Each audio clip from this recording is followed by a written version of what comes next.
Ko te whāngai I te hungama te kai, me te mau tonu ki ngā tikanga taukai o nehe.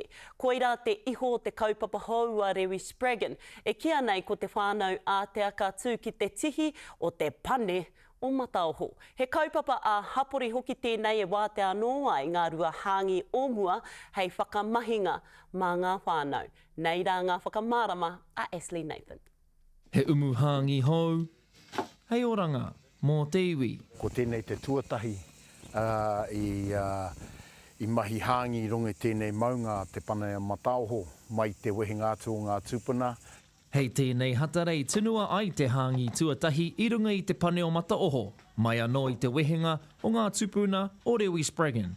He kotahi rau 50 tau neke atu, ki muri. Koro te ngā iwi e noho ana I māngere nei rawaka anō rātou mōhiana te hitori whakapapo te maunga nei.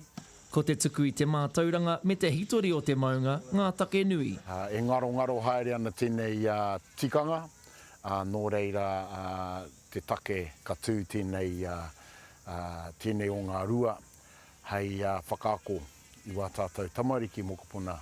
Haere tonu ana te hāngi me ētahi atu o ngā mahi Māori o nehe rā. Katu o ngā mahi arehia, taino ki orahi, ngā kēmu Māori, ngā tākoro Māori, mai te wā o tātou tūpuna, nō reira whakaaro nui ai te maunga whaere ki te mahi tēnei kaupapa.